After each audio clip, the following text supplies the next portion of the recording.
सभी का हार्दिक स्वागत है। आज हम हरियाणा जीके में अपना नेक्स्ट टॉपिक करेंगे हरियाणा की झीलें। इससे पहले हमने जो टॉपिक पढ़ा था वो पढ़ा था हरियाणा की प्रमुख नदियाँ। तो उसमें हमने पढ़ लिया था कि हरियाणा की नदियों को हम किस प्रकार से विभाजित करेंगे, उत्तर पूर्व की नदियाँ, दक्षिण की नदियाँ, उत्तर पूर्व से कौन कौन सी मुख्य नदियाँ निकलती है, कौन उसकी सहायक नदी है, वो सारे, और ऐसे ही दक्षिण मतलब शिवालिक पर्वतमाला से निकलने वाली और अरावली पर्वतमाला से निकलने वाली दोनों नदियाँ हमने पढ़ी थी। अब हमारे पास जो अगला टॉपिक है वो आपको पता लग रहा है। अगला टॉपिक है हरियाणा की प्रमुख झीलें। देखो, हरियाणा की प्रमुख झीलों की बात करें तो एक सिंपल सी सीधी साधारण सी बात आप याद रखोगे कि वैसे अगर ऑन ग्राउंड देखा जाता है तो हरियाणा में झीलों की संख्या अधिक नहीं है, या जितनी भी झीलें हैं उनमें से अधिकांश झीलें ऐसी हैं जो विलुप्त होने की कगार पर है, या केवल वर्षा के समय में उनमें पानी रखा जाता है, और कुछ झीलें ऐसी है जो अभी भी ठीक ठाक कंडीशन में है। लेकिन अगर हम अपनी एग्ज़ाम के हिसाब से बात करें तो झीलों के बारे में एक क्वेश्चन लगभग हर एग्ज़ाम में पूछ लिया जाता है, या कई बार नदी झील दोनों को मिला के कोई एक क्वेश्चन पूछ लेता है। अब झीलों में कौन कौन सी झीलें हैं एक एक करके हम पढ़ते चलेंगे। कुछ झीलें ऐसी आएगी जिनके बारे में आपको कंप्लीट डिटेल पढ़नी है, और कुछ झीलों में आपको केवल नाम याद रखना है। तो सबसे पहले हरियाणा की प्रमुख झीलें, और हरियाणा की झीलों में भाई सबसे पहले हम देखो, सबसे इम्पोर्टेंट जो झीलें हैं वो 3 ज़िलों में मुख्यतः हैं। मैं झीलों की बात कर रहा हूँ, सरोवर की नहीं कर रहा। सरोवर इसके बाद हम पढ़ेंगे, यहाँ सिर्फ हम झीलों की बात करेंगे। तो 3 ज़िले मुख्यतः आते हैं, फरीदाबाद, गुरुग्राम और मेवात। ठीक है, ये 3 हैं, सभी को दिख रहा है ना क्लियर? फरीदाबाद, गुरुग्राम और मेवात। सबसे पहले बात आते हैं फरीदाबाद की झीलें। अब फरीदाबाद की जब भी बात हम करेंगे, इधर देख लो ध्यान से, सबसे पहले आएगा फरीदाबाद की झीलें। अब फरीदाबाद की झीलों में सबसे पहला नाम आता है बड़खल झील, है ना। फरीदाबाद सबको पता है, फरीदाबाद दिल्ली के नज़दीक हरियाणा का दक्षिण पूर्वी ज़िला है जो दिल्ली के बिल्कुल साथ में पड़ता है। एरिया वाइज बहुत छोटा सा ज़िला है जिसका एरिया केवल 741 है ना। ठीक है भाई, तो सबसे पहली झील है हमारे पास बड़खल झील। बड़खल झील की अगर बात करें तो देखो, बड़खल जो वर्ड है ना, वहाँ पे एक जगह का नाम है बड़खल। फरीदाबाद की एक तहसील भी है बड़खल। वैसे बड़खल जो है ये एक फारसी शब्द से बना है, और इस फारसी शब्द का मतलब होता है बिना रुकावट के, बिना रुकावट के, है ना। बड़खल, इसको हम बदखल एक फारसी वर्ड से बनाते हैं जिसका मतलब है बिना रुकावट के। बड़खल झील दिल्ली से केवल 32 किलोमीटर की दूरी पर NH2 के पास स्थित है। पहले तो ये ध्यान रखना है, जो दिल्ली से कोलकाता वाला हाईवे है उस पर ये पड़ती है, दिल्ली से केवल 32 किलोमीटर की दूरी पर, उससे बस थोड़ा सा अंदर चलते ही आती है। और लगभग ये 206 एकड़ में फैली हुई झील है।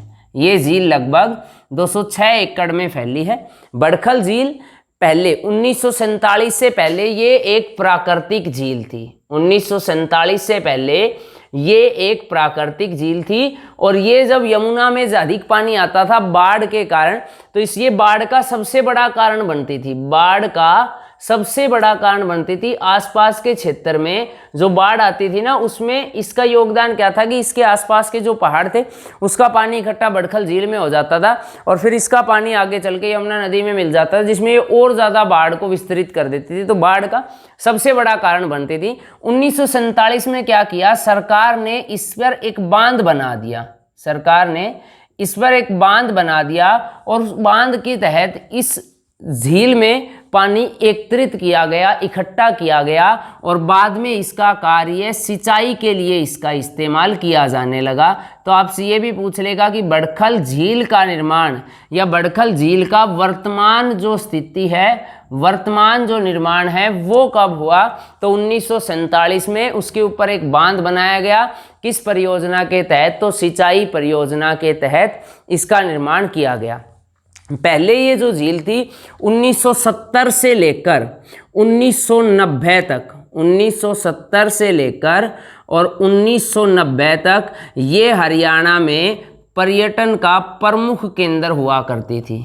पर्यटन का प्रमुख केंद्र हुआ करती थी। यहाँ पर बहुत सारे प्रवासी पक्षी भी रहते थे।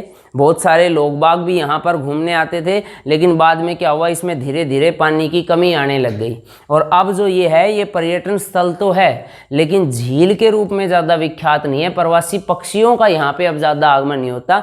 यहाँ पे लोग बाग वैसे, क्योंकि सरकार ने एडवेंचर के रूप में इस पर्यटन स्थल को थोड़ा सा विकसित किया है। प्रत्येक वर्ष बसंत के माह में यहाँ पर एक शो का आयोजन होता है जिसको फ्लावर शो के नाम से भी जाना जाता है। प्रत्येक वर्ष बसंत माह में यहाँ पर एक शो का आयोजन होता है जिसे क्या कहा जाता है, तो इसे कहा जाता है भाई फ्लावर शो।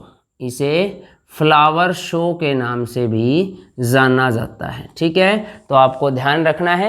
ये बातें थी किसके बारे में, बड़खल। अब वर्तमान में मैंने बता दिया कि इस झील का अस्तित्व है वो खतरे में है, क्योंकि अब इस झील में अधिक पानी नहीं है। तो सबसे पहली जो झील थी हमारे पास वो थी भाई बड़खल झील। ठीक है, एक बार फिर समझ लो, बड़खल झील कहाँ पर है, फरीदाबाद ज़िले में। फरीदाबाद की तहसील का नाम भी बड़खल है। दिल्ली से केवल 32 किलोमीटर की दूरी पर NH2 पर स्थित है, जो लगभग 206 एकड़ में फैली है।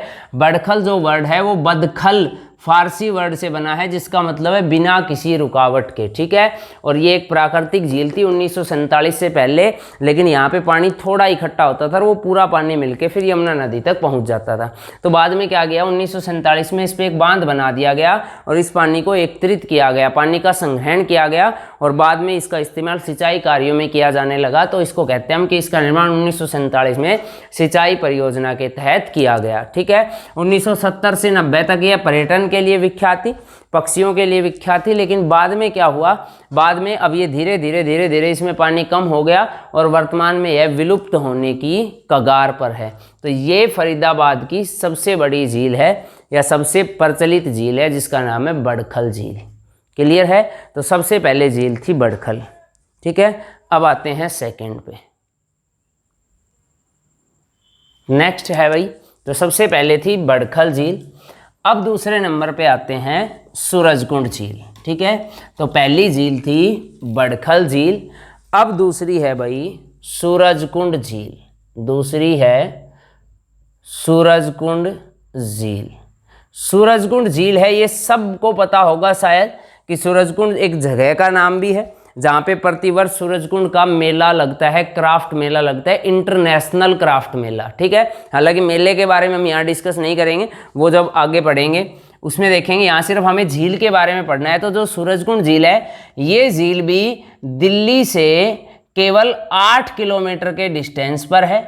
सूरजकुंड नाम की जगह पर है। ये जो सूरजकुंड झील है ना, ये सूरजकुंड यहाँ जगह का नाम है, सूरजकुंड नाम की जगह पर है ये सूरजकुंड झील। दिल्ली से केवल 8 किलोमीटर की दूरी पर है, लगभग 99 एकड़ में फैली झील है। और इसका जो आकार है वो किस तरीके का है, तो इसका आकार सेमी सर्कल है। इसका आकार है वो सेमी सर्कल है, मतलब अर्धवृत्त के आकार की है। ये जो है ये अर्धवृत्त के आकार की है।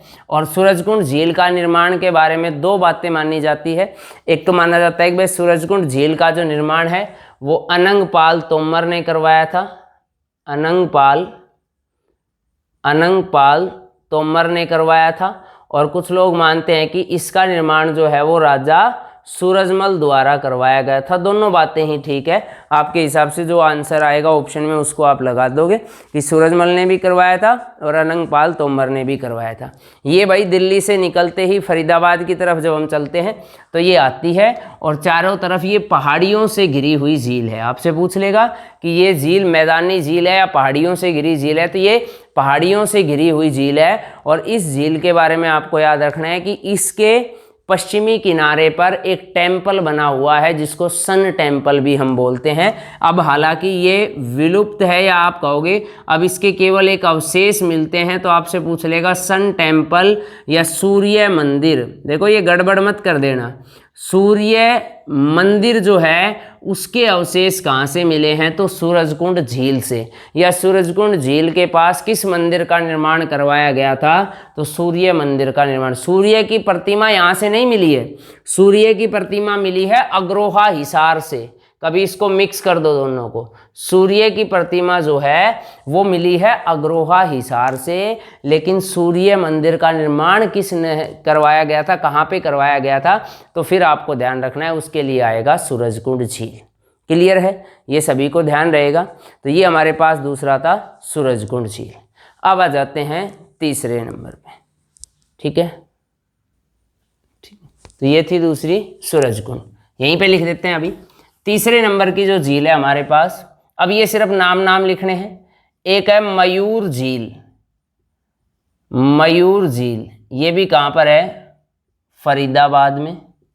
एक है भाई धोज झील, धोज झील, ये भी कहाँ पर है, फरीदाबाद में, ठीक है।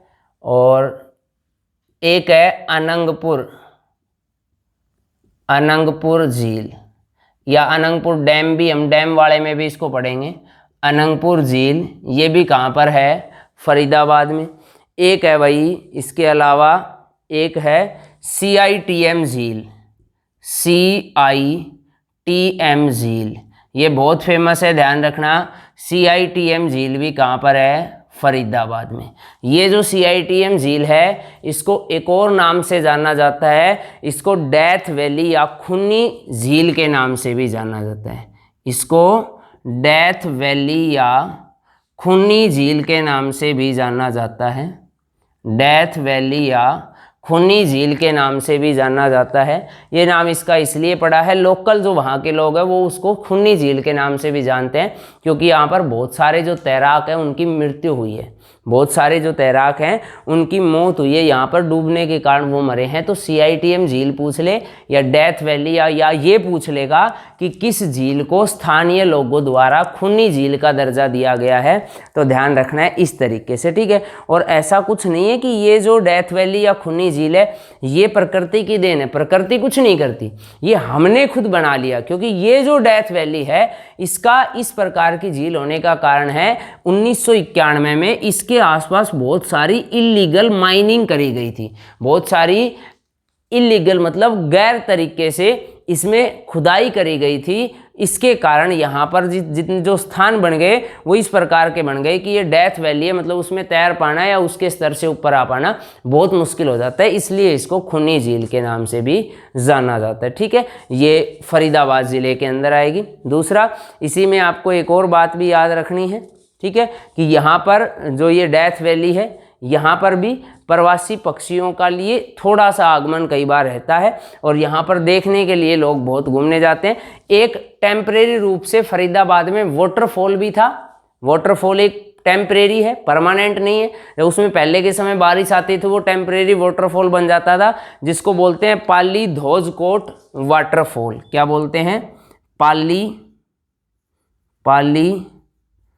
धोज कोट वाटरफॉल, पाली धोज कोट वाटरफॉल, ये भी कहाँ पर है, तो भाई फरीदाबाद में। तो फरीदाबाद से रिलेटेड फटाफट रिपीट कर लें।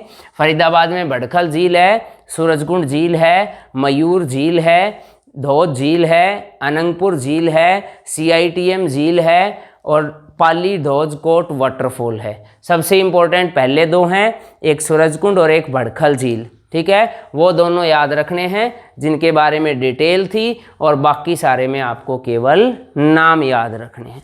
क्लियर बात है। तो ये जिले थी भाई फरीदाबाद की।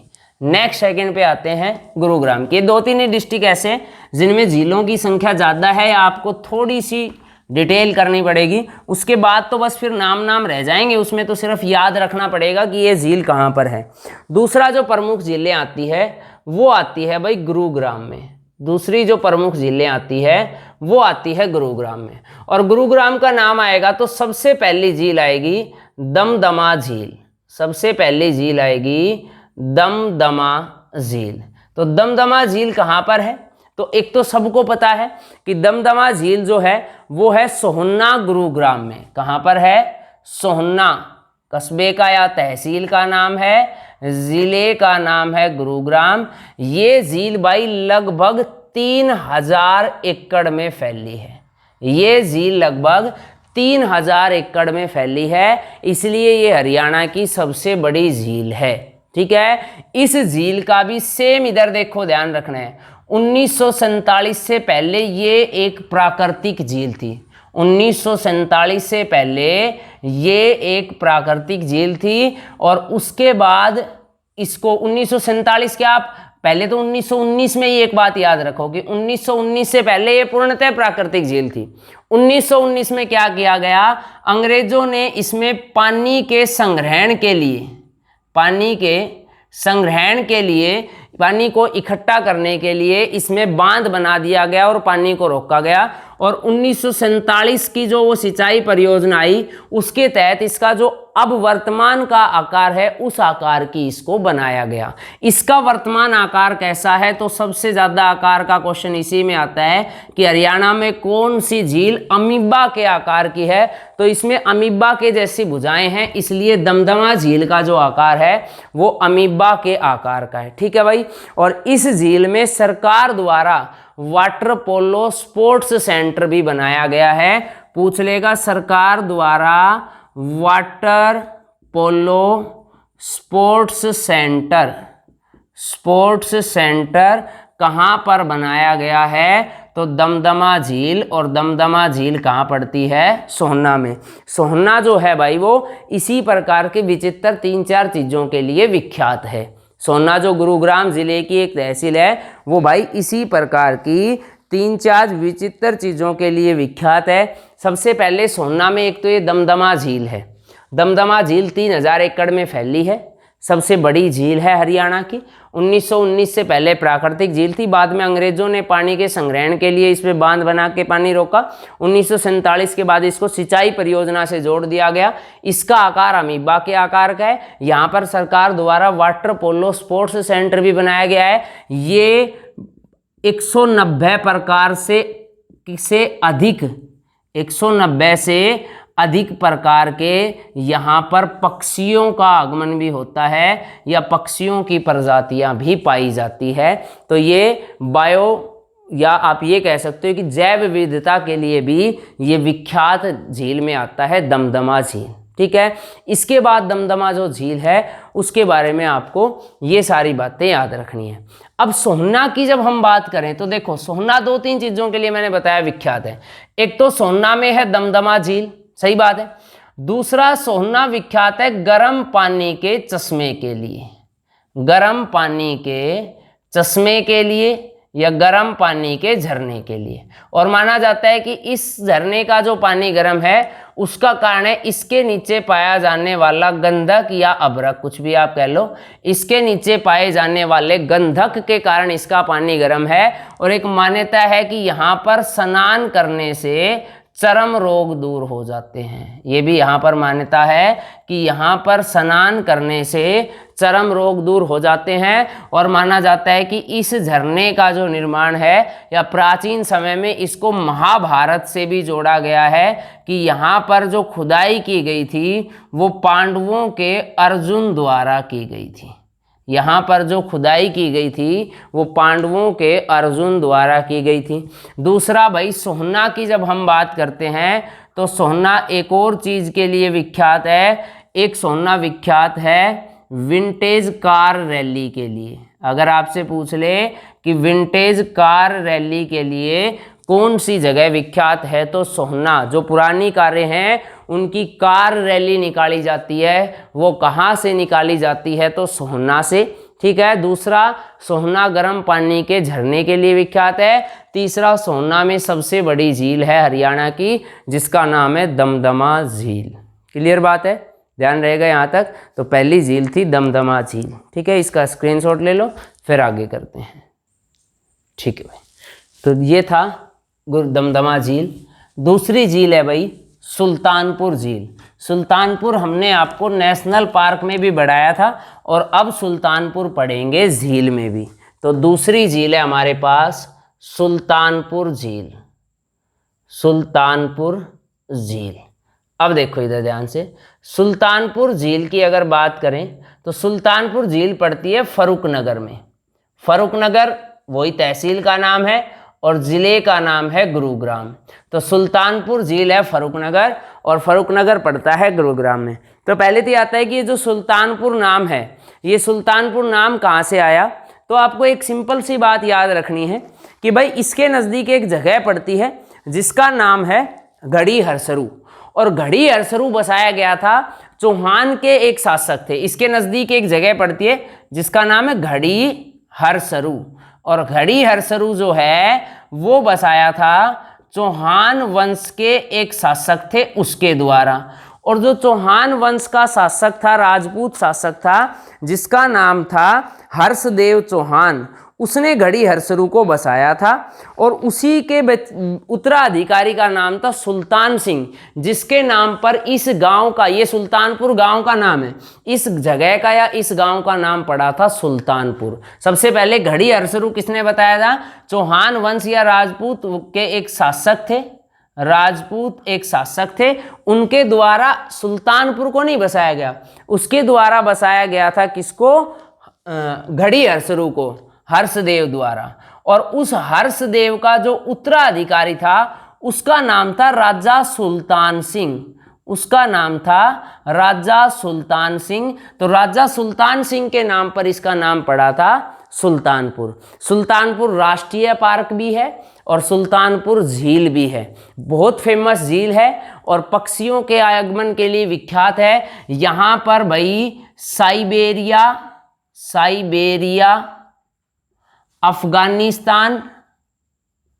अफगानिस्तान और यूरोप से पक्षी आते हैं। मुख्यतः ये दो पक्षियों के लिए विख्यात है। एक तो मैंने आपको बताया था साइबेरियन सारस, एक तो ये विख्यात है साइबेरियन सारस के लिए, और दूसरा लद्दाख और साइबेरिया में एक पाया जाता है पक्षी जिसका नाम है बारहेडी गूंज। साइबेरिया और लद्दाख में पाया जाता है जिसका नाम है बारहेडिये गूंज। तो बारहेडिये गूंज जो पक्षी है वो कहाँ से यहाँ पर आता है? तो वो यहाँ पर आता है, या तो वो पाया जाता है लद्दाख में या फिर दूसरा वो पाया जाता है साइबेरिया में। तो वो साइबेरिया या लद्दाख से भारत में आता है और अक्सर वो आपको यहाँ पे मिल जाएगा। यहाँ लगभग 100 से अधिक पक्षियों की प्रजातियाँ पाई जाती है, यहाँ लगभग 100 से अधिक पक्षियों की प्रजातियाँ पाई जाती है। और आपको ध्यान रखना है ये जो झील थी ये अंग्रेज़ों के समय में नमक के व्यापार के लिए विख्यात थी। आपने एक क्वेश्चन पढ़ा होगा कि हरियाणा में पहली रेलवे लाइन बिछाई गई 1865 में, और ये बिछाई गई थी दिल्ली से लेकर फर्रुखनगर तक। कहाँ से? दिल्ली से लेकर और गुरुग्राम के फर्रुखनगर तक। और ये फर्रुखनगर तक जो आती थी तो ये सुल्तानपुर से होती हुई गुजरती थी, और सुल्तानपुर जो थी वहाँ वो नमक के व्यापार के लिए विख्यात झील थी। और इस रेलवे लाइन का नाम था मालवा रेलवे लाइन। ये क्लर्क वाले पेपर में आया भी था कि मालवा रेलवे लाइन का उद्देश्य क्या था?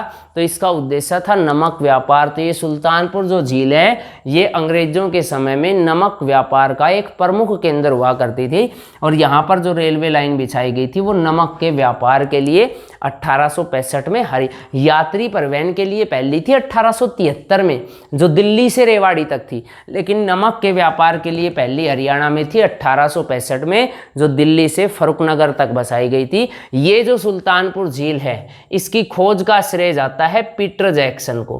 पीटर जैक्सन वो व्यक्ति हैं जो मैंने आपको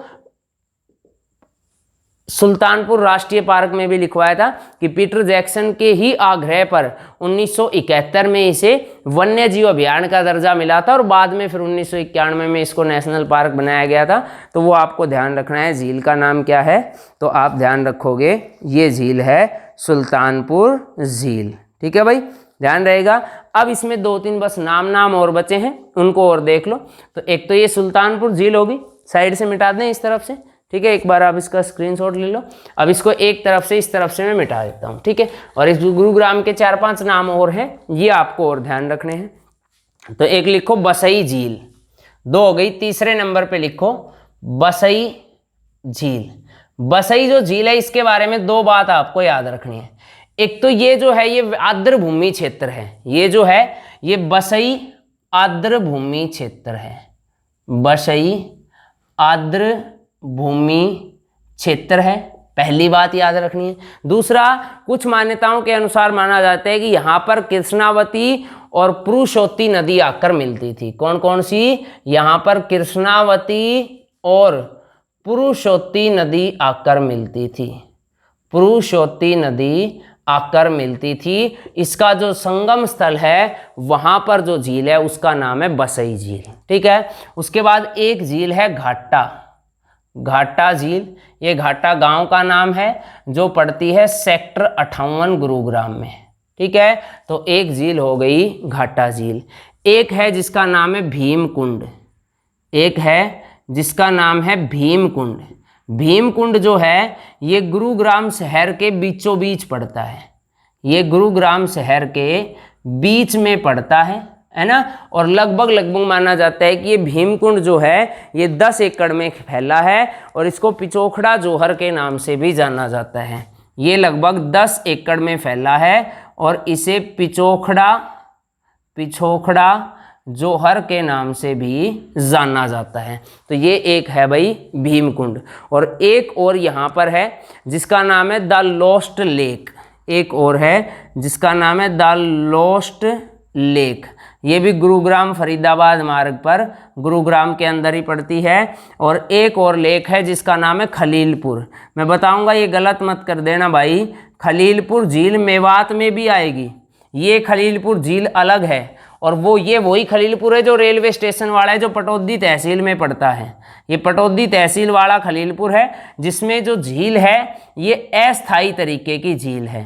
जब यहाँ पर पानी इकट्ठा होता है बारिश के समय में तो ये झील का रूप धारण कर लेती है और इसके अंदर पानी भर जाता है, वैसे इसके अंदर पानी नहीं रहता है। तो ये एक खलीलपुर झील है। एक मेन खलीलपुर झील हम पढ़ेंगे, वो आएगा मेवात में भी। अगर दोनों कभी आपको ऑप्शन में मिल जाए, किसी के मन में ये क्वेश्चन आ रहा हो कि सर कंपैरिजन में दोनों मिल गए तो हम कहाँ जाएंगे, तो भाई पहला अगर ऑप्शन में आपको मेवात मिलता है या नुहू मिलता है तो पहला आप मेवात करोगे। हाँ, अगर मेवात ऑप्शन में नहीं मिलता है तो फिर आप उसका आंसर गुरुग्राम भी कर सकते हो।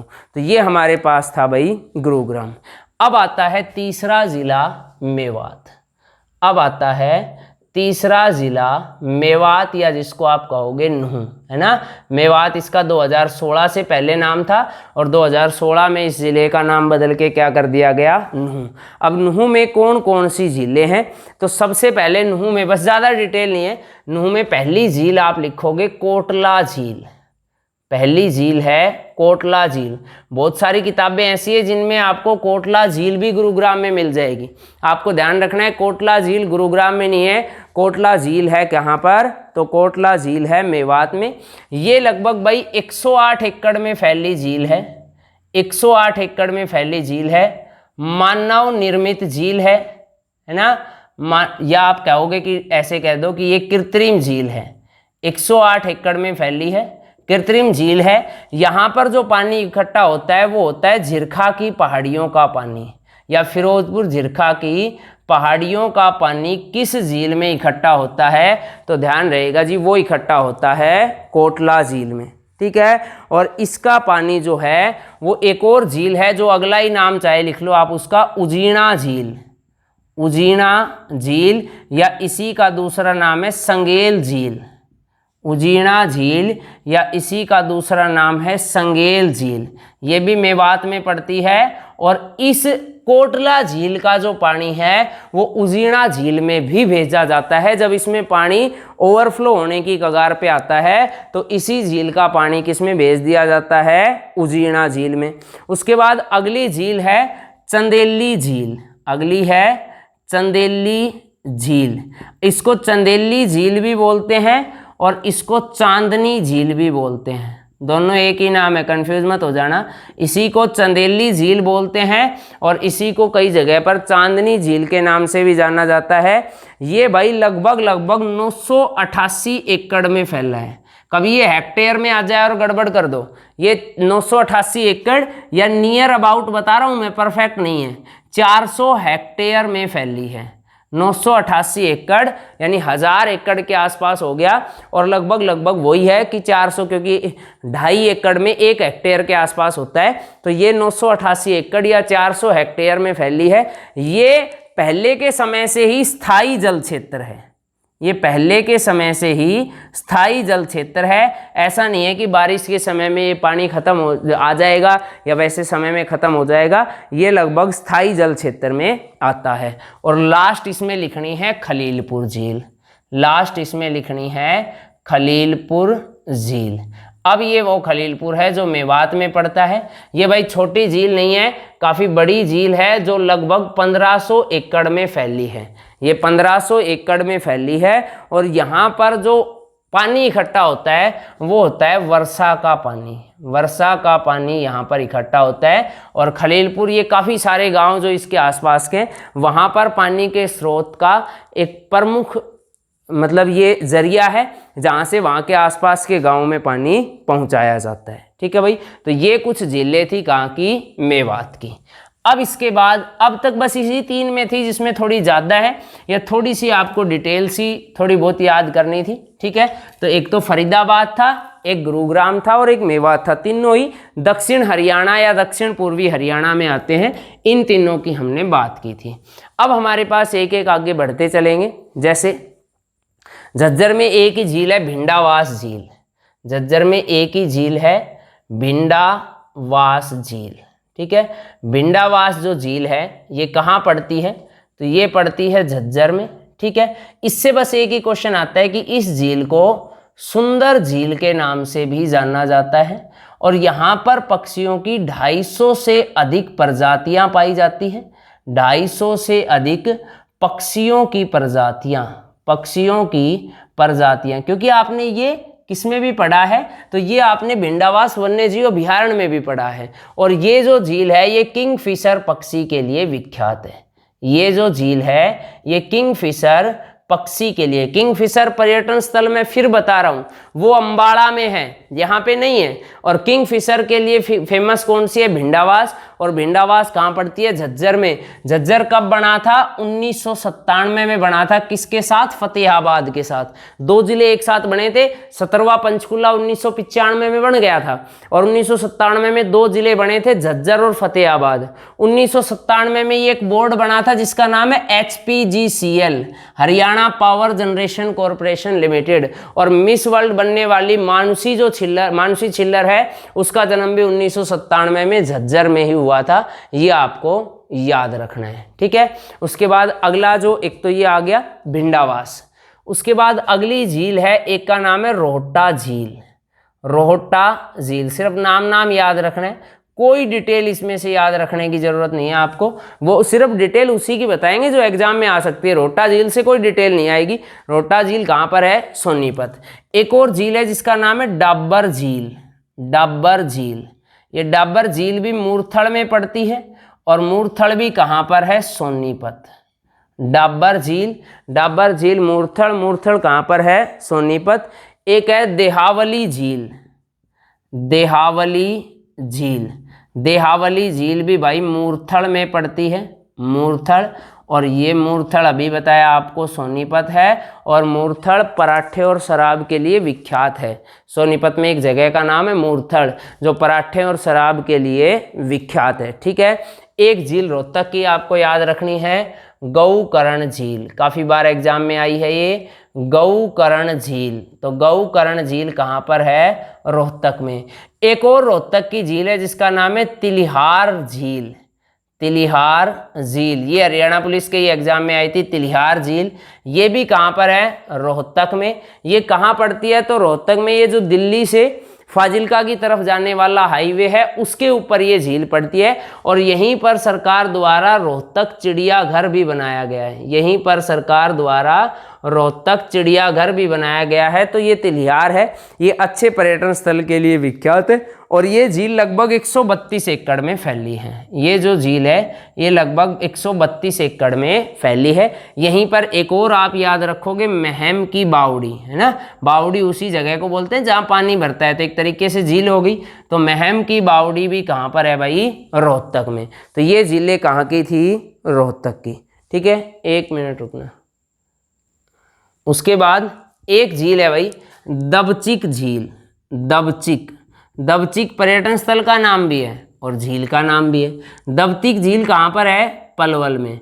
पूछ लेगा कौन सी झील को, निम्न में से कौन सी झील को हम किस मृतप्राय झील के नाम से भी जानते हैं? तो दबचिक झील को मृतप्राय झील के नाम से। मृतप्राय मतलब ये झील ऐसी है जो एक तरीके से विलुप्त हो चुकी है। इसमें लगभग 1985 से के बाद से अब तक इसमें पानी नहीं भरा है, तो ये मृतप्राय झील में भी आती है। अगली है ब्लू बर्ड झील। अगली है ब्लू बर्ड झील। तो ब्लू बर्ड झील कहाँ पर है? तो ब्लू बर्ड झील भी है भाई हिसार में, ये भी आपको याद रखना है। उसके बाद अगली आएगी करण झील। इसके बारे में थोड़ी सी डिटेल है। करण झील कहाँ पर है? तो करण झील है करनाल में, ठीक है। गौकर्ण झील थी रोहतक में, ध्यान रखना, और करण झील थी करनाल में। करनाल में जो करण झील है इसके बारे में एक तो इसको चक्रवर्ती झील के नाम से भी जाना जाता है, इसको चक्रवर्ती झील के नाम से भी जाना जाता है।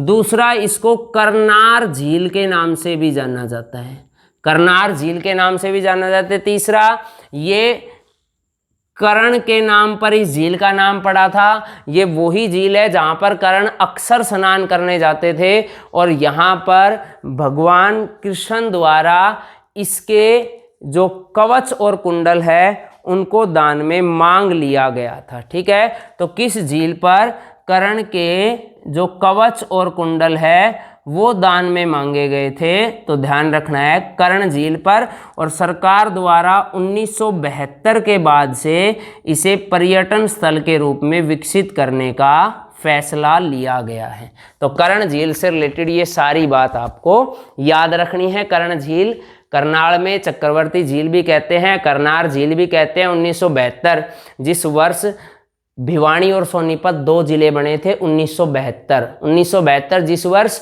हरियाणा राज्य परिवहन विभाग का राष्ट्रीयकरण हुआ था, 1972 जिस वर्ष सुल्तानपुर वन्यजीव अभयारण्य को जलीय जीवों के लिए संरक्षित किया गया था, उसी वर्ष सरकार ने कर्ण झील को पर्यटन स्थल के रूप में विकसित करने का फैसला लिया, ठीक है भाई।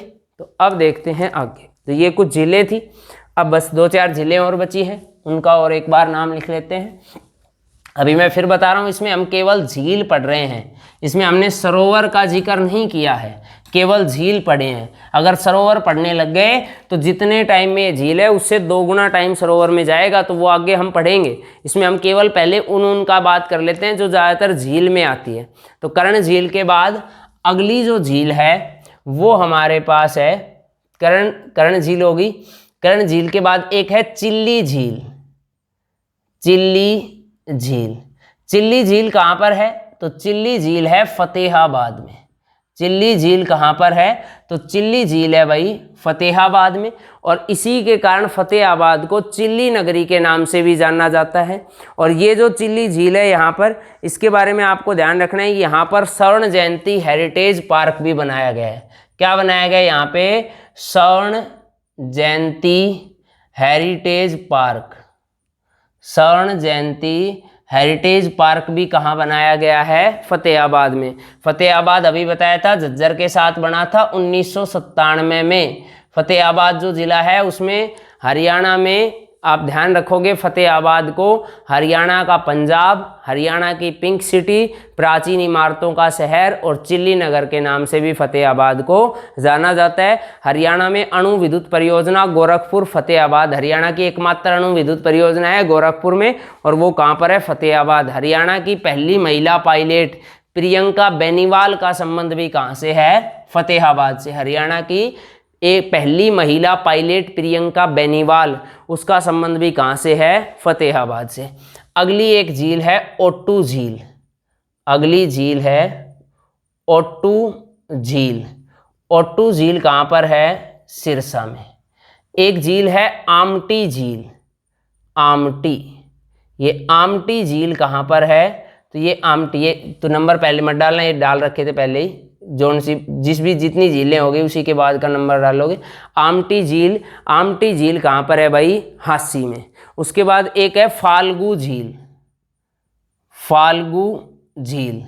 फाल्गु झील कहाँ पर है? कैथल में। एक है बुलबुल झील कहाँ पर है? तो ये है जींद में। एक है बीबीपुर झील कहाँ पर है? कुरुक्षेत्र में। मैं फिर लास्ट बार रिपीट कर रहा हूँ, मैं सरोवर की बात नहीं कर रहा हूँ, आगे पढ़ेंगे कुरुक्षेत्र में ही बहुत सारे सरोवर हैं, यहाँ सिर्फ झील की बात हो रही है। तो बीबीपुर झील कहाँ पर है? तो ये बीबीपुर झील है कुरुक्षेत्र में। एक याद रखना है हथनीकुंड बैराज, जिसे मछुआरों का स्वर्ग भी कहा जाता है, कहाँ पर है? यमुना नगर। हथनीकुंड बैराज जिसे क्या कहा जाता है? मछुआरों का स्वर्ग। ये कहाँ पर है? यमुना नगर में। ठीक है। एक झील आप याद रखोगे टिक्कर ताल झील, एक आप याद रखोगे टिक्कर ताल झील कहाँ पर है? तो ये है भाई पंचकुला में। पंचकुला में भी क्या? मोरनी में है। टिक्कर ताल झील है मोरनी में। और मोरनी किस ज़िले में आती है? तो मोरनी पड़ती है पंचकुला ज़िले में।